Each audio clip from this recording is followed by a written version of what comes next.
Hello, I am back and I am going to talk to you today and read a section on King George V. And this book I found on thriftbook.com. It's an older book about King George V, and this is on chapter 7. It is entitled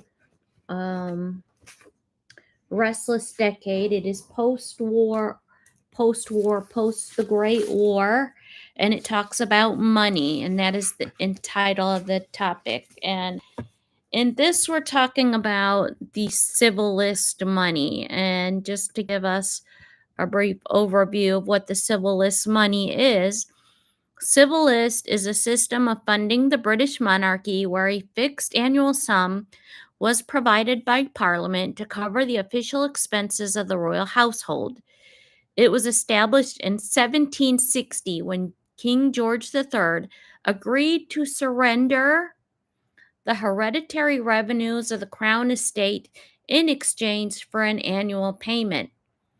And indicates here, civil list was replaced in 2012 by the sovereign grant. And again here, prior to 1760, the monarch funded royal expenses from hereditary revenues, including income from the crown estates. And that all changed in 1760. King George agreed to hand over control of the crown estate revenues to the government in return for the fixed annual income. And the civil list was essentially an annual grant voted by Parliament to cover the monarch's official duties and expenses of the royal household. So I am going to read you again, which is from British History. And this is a section entitled The Civil List. And before I read about that, so this is a great book that I acquired from somebody, and it is the history and companion to British history, and I have really enjoyed it. And it gives an overview of some different things, the different monarchs. It talks about India's independence, all of that leading up to, and you can just, it's like an encyclopedia of. So, civil list. Right here. Very short description, and then I'll begin reading. Civil list, the sum of money allocated by Parliament to the monarch, which is what we read here, for the maintenance of the royal household and for the payment of certain official salaries.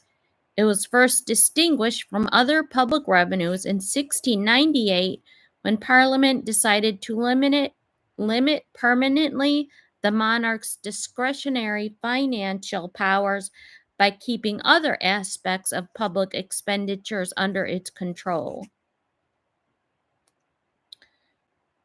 During the 19th century, the civil list was relieved of the burden of official salaries, and at the accession of Queen Victoria, of the cost of various pensions and previously paid by the Crown, the sum allocated to the civil list in the early 20th century was less than £700,000 originally allocated by Parliament in 1698. But the payments on the list remain controversial. Yeah, funding the British monarchy, the civil list, the sovereign grant, it is very controversial. And some argue that one of the famous British royal families of its time, bring in a lot of tourism to England. And I would stand by that argument. So, and that's what that is. The British. See, this is the British royal family.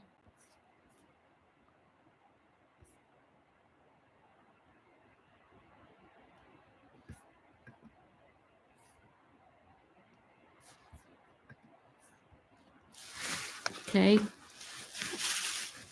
So let's go ahead and continue reading. It's very short, but like so many of his subjects, the king felt the financial pinch of the post-war world. His civil list, or official income, was fixed by Act of Parliament in 1910 to make provision for the honor and dignity of the royal family. It brought him £470,000 a year, of which 110,000 was for his personal use, the rest to maintain the functions of monarchy. He was also entitled to an annual sum for the revenue from the revenues of the Duchy of Lancaster, which owned a considerable amount of property.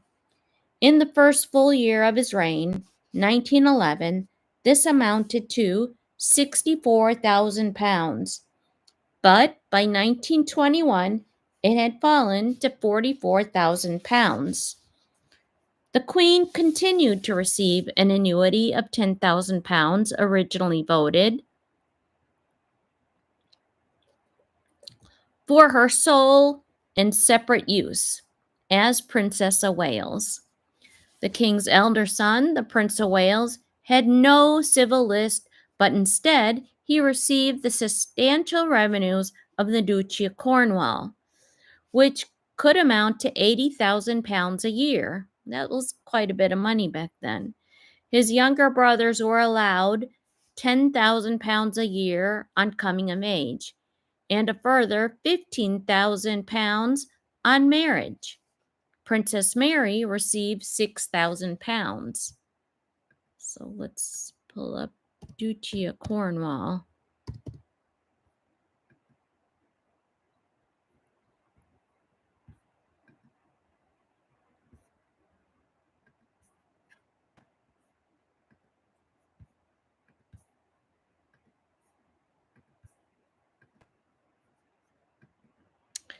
As you can see, the Duchy of Cornwall is one of the two royal duchies in England, the other being the Duchy of Lancaster.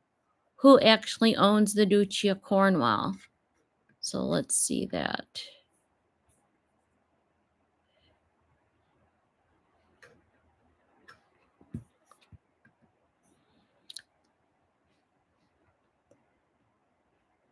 The Arms of the Duke of Cornwall. It is founded in 1337. Right now, the owner is Prince William, the Duke of Cornwall.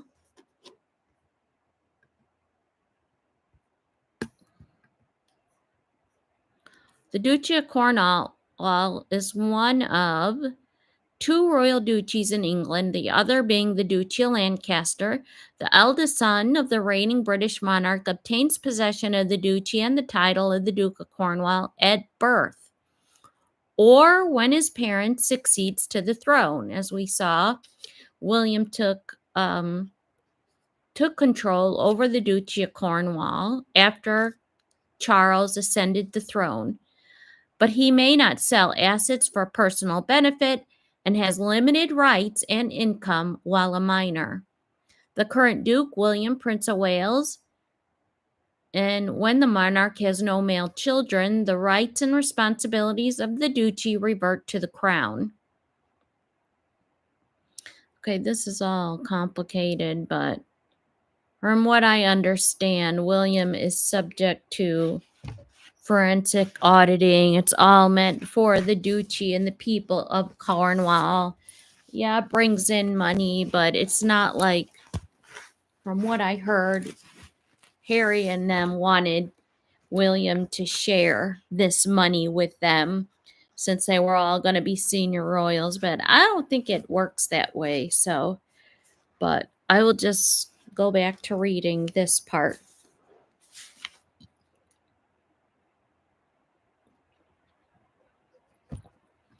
Immediately after the accession, the cabinet asked the Solicitor General, Sir Rufus Isaacs, whether or not the king ought to be taxed. His opinion rested on the dictum of Lord Abinger. It never can be intended that His Majesty should take money out of one pocket and put it in another, and concluded that the king was thus exempt from taxation. The sole exception was a small sum levied on the sovereign's private real estate, such as houses and land, as enacted by a statute of George III. The king, therefore, was a rich man, at least during the first 4 years of his reign. The suspension of state pageantry and entertainment during those 4 years of war enabled certain economies to be made. And of course, after 1915, there were no purchases of wine or spirits. The king did not pocket these savings, but in 1916 presented the treasury with £100,000 to be used as the government thought was best. He also gave £77,000 to charity. Well, that's quite interesting. With the coming of peace, however, there was little enough to spare. The monarchy was expected to shed some of its wartime austerity, and yet the cost of living had doubled. The royal palaces needed new carpets and curtains, and 4 years of neglected maintenance had everywhere to be made good. The king had also assumed a heavy burden of philanthropy. He gave the Grand Duchess Zina, sister of the murdered Tsar, a pension of £2,400, as well as a loan of Frogmore House. Oh, Frogmore Cottage. Oh, it's interesting. She loaned him Frogmore Cottage. That's where Harry and Meghan were meant to stay. As settled, 10,000 a year on the Empress Marie, the Tsar's mother. Lesser sums from his own pocket went to supplement the meager pensions of retired courtiers. Queen Alexandra was a cause of particular anxiety to her son. In addition to a civil list of £70,000, she enjoyed a life of interest in the sum of £200,000 bequeathed to her by King Edward. That ought to have sufficed, but she was allowed no relief from death duties, super tax, or income tax. When her affairs were discussed at a meeting of the Civil List Committee in 1910, Balfour said, "With a feline want of sympathy, it would be interesting to know what are the revenues of the court of Denmark."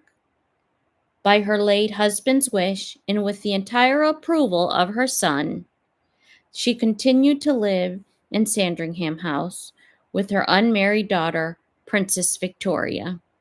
Now, Princess Victoria is King Edward's daughter, and she ended up to be like a spinster that was a companion to Princess Alexandra. And she left her house in Coppens to Prince George, and who didn't live beyond, he died in an airplane crash, who then in turn left his estate it went to his heir, who is the present Duke of Kent. So anyways, that's where they ended up getting their house. So she once more made Marlborough House her London home. Since the king paid for much of the upkeep of Sandringham, even those 2 large establishments might have been within her means had she agreed to curb both her extravagance and her generosity. As it was, she lived amid a profusion of cut flowers, left no charitable appeal unanswered, and urged to economize, she took refuge in her deafness. The king had no option but to make her a private allowance of £10,000 a year.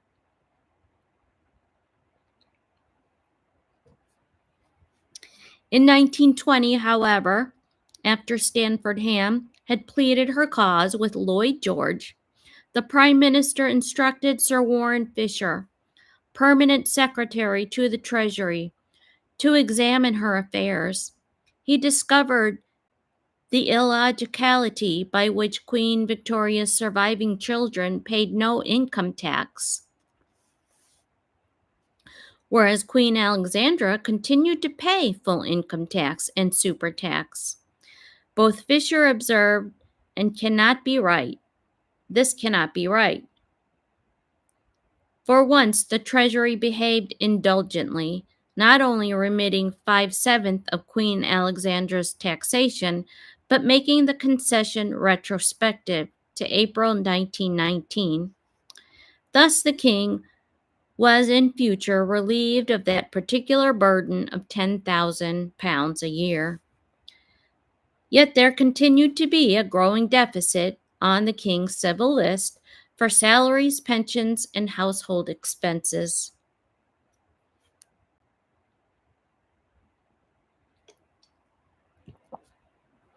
I think for all its indulgences, this is where we get that reputation for Queen Elizabeth being frugal, because she also lived during war. King George VI had a lot of responsibilities and people on his civil list at the time. So, for all the extravagances they have, the royal households, they live very frugally.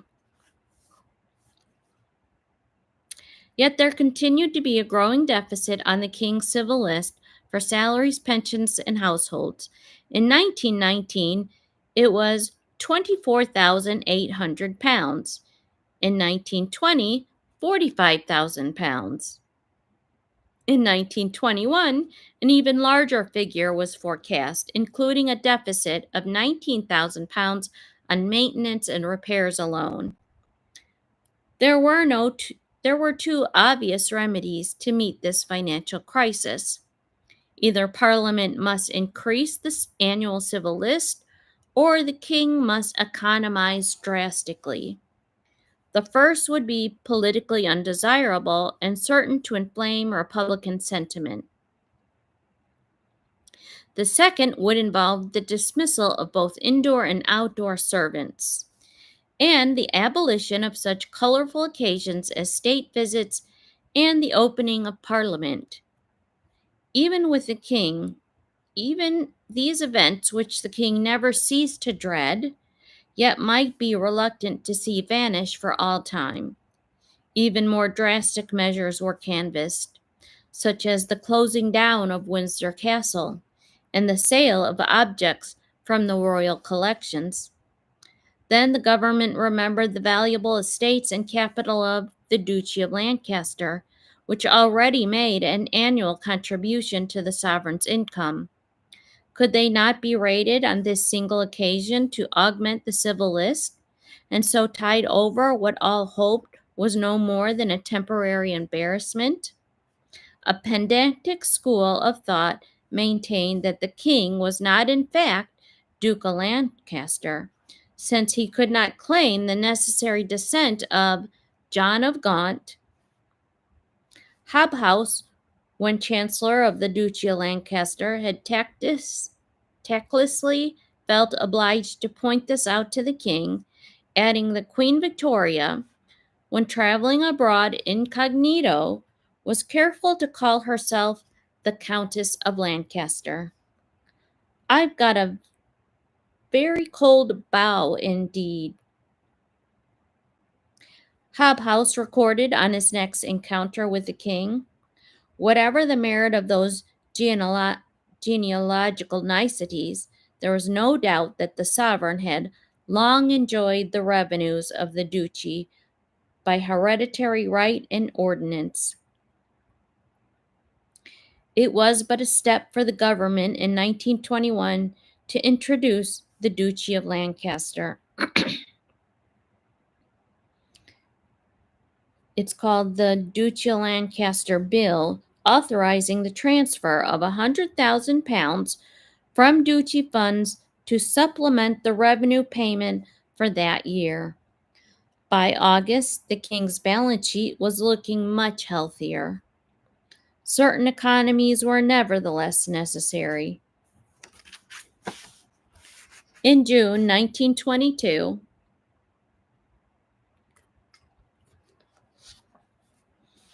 it was announced that 22 servants in the Royal Mews would have to be retired from the 31st of October. It was done as handsomely as possible. By the king's own command, the order ran.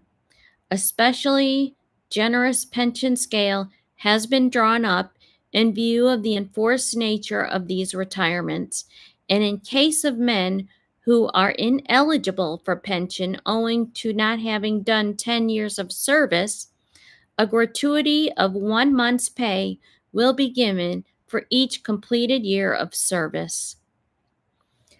All 22 received sums in excess of pensions they would not have earned if they had completed their service, and who in the meantime found other employment received their full pay and allowance until the end of October.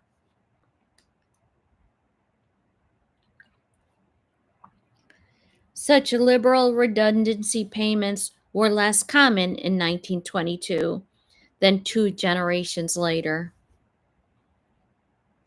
In seeking further economies, the king could always depend on his wife's eye for domestic detail, a legacy of her straitened youth.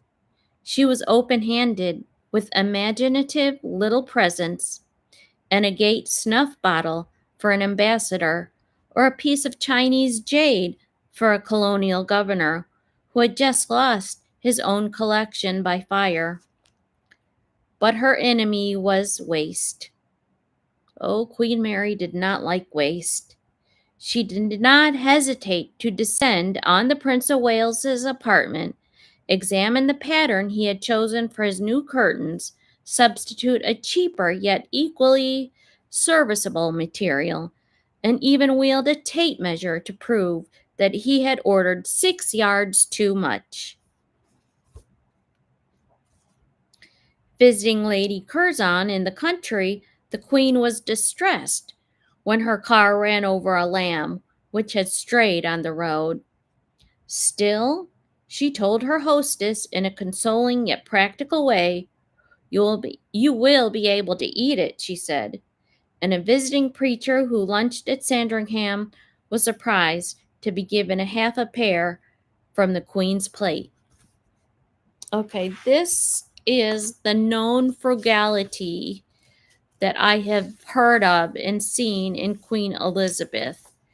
And I've heard that she sees potatoes down in the kitchen and she'll go down and say, okay, these whole potatoes, go take them, cut them up as hash browns for the morning, whatever. And she doesn't even eat potatoes, but she's very known for being very, very frugal. And I think you have to be when you come from even the aristocracy of those times. Times were changing, right? And I think the war precipitated a lot of change. And you hear it in a lot of stories of the aristocracy when they are inheriting these big manor homes, these big estates, these big palaces. Here they are, the 12th, 13th, and 13th earl or duke, but yet they've got this grand responsibility of upkeeping these castles. And the Duke of Marlborough, when you see Blenheim Castle, I mean, the king is no different. They are responsible for upkeeping Balmoral Castle, Sandringham. When Windsor Castle caught a fire in 1992, the Queen's famous Anna Horribilis, she wanted it to get repaired. Well, she had to dip into some of her money along with government money to help pay for the repair and the restoration after the fire. They have these great responsibilities of maintaining, and all of us who are homeowners, we know that it doesn't take much of a few years of neglect to spend money to bring something back from a neglected state. And that's where a lot of these palaces are open to the public now, and you can go tour them. You can tour the Chatsworth House, which is a very interesting story about the Duke of Devonshire. You can go tour a lot of these houses. I've toured Hampton Court. I've toured one section of Balmoral that's open. I haven't toured Sandringham, but I hear that's a place you can tour. And the Queen opened up Buckingham Palace in the summertime to collect ticket money as a revenue source that was used to help pay for the restoration of Windsor Castle. So the kings and queens have to be known for their frugality, and their ability to economize during certain times. So, I mean, just because you marry a prince or a princess does not mean that they are loaded up with money. When all the money is accounted for and the public is watching how you spend your money, I mean, they are afforded a great deal of privileges and castles and jewelry that we can't, but that jewelry gets passed down. You know, Queen Elizabeth's jewelry was passed down. You see um, Catherine wearing some of it. You see Camilla's wearing some of it. You see Sophie's wearing some of it. And it's all very interesting. It's not theirs, but it does get passed down to the next generation. And, you know, they're probably what we would all call cash poor, but living in these big houses. And you see that with a lot of aristocrats nowadays, you know, and times were changing, and they had a whole host of servants prior to World War One and before World War One, where a lot of those servants aren't needed. When you go to Princess Anne's house and get comb, she doesn't have a whole host of staff. You don't need all of that. She has what's necessary. You know, you don't need as many staff at some of these places the way you did back in the 1920s. And times were changing during King George's time for him and for a lot of aristocrats, because, as we've said before, war changes everything, and you have to reconstruct after a war and divert your money where you need it. So that goes for the end of this section, which talks about the king's money. The next couple of sections will be talking about honors for sale, and the subsequent section is not having honors for sale. And we've heard that issue come up with King Charles during his Prince of Wales time, and now it's sounds like it was the same during George's time. So let's find out about that. Thank you very, very much for listening, and I intend to stay the course this week and continue reading in this book. There are a lot of books out there about King George V. He is somebody that I truly would recommend and hope you all would read about. I got this off of thriftbook.com, and I have some books on Audible, but there is, if I can find it, a wonderful document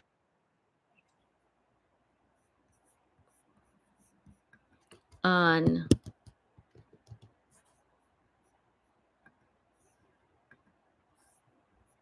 and I'll play it briefly.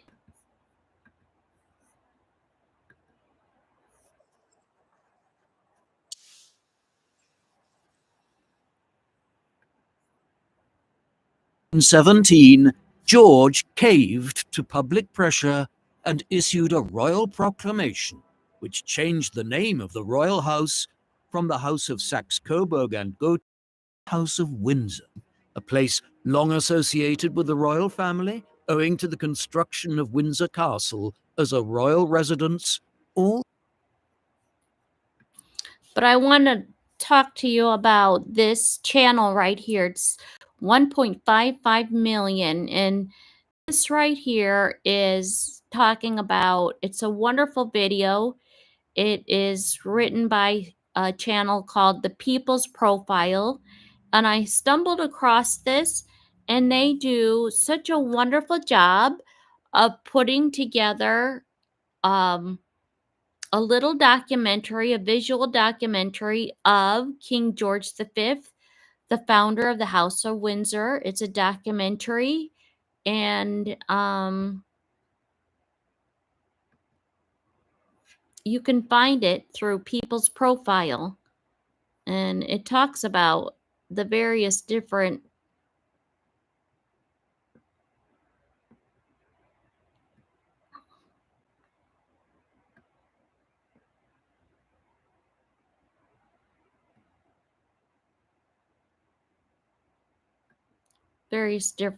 things.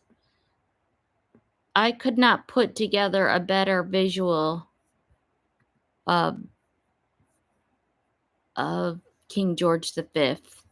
So, Of and I just want to play it a 1917. little bit. In the end, relatively conservative revolution at first, and there was the possibility of the Russian royal family being able to abscond from Russia and seek asylum elsewhere in Europe.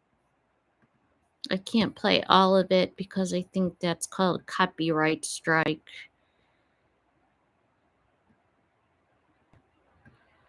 But as you can see,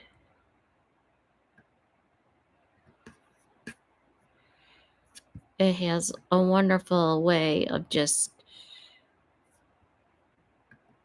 putting it all together. You know, you can listen to it, re-listen to it, but it is a wonderful visual. And I couldn't put together a better visual of this. So I will copy this and put it in my link. And hopefully you will be able to listen to it as you need it. So, and that is a little documentary on George V. It takes about an hour and 10 minutes, and you can stop and listen to it. I like to always put the closed captions on it, and you can, this little signal right here, this little icon here is how you adjust your speed. You know, everybody's different when it comes to listening on our Audible books or our documentary or our YouTube channels. Well, this right here allows you to adjust it. 1.0 is normal. 1.1 is a little bit quicker.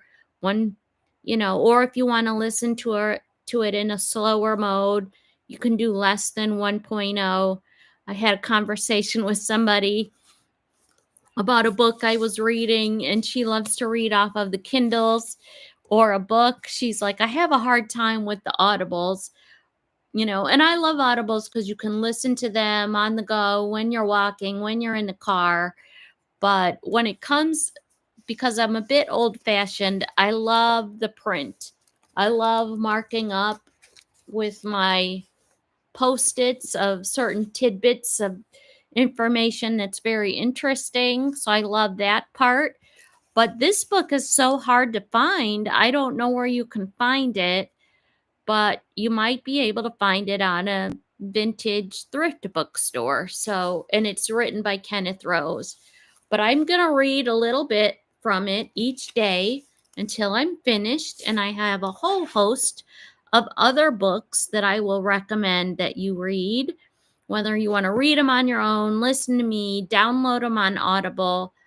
These are fascinating books about King George, and my next one will be on Queen Mary.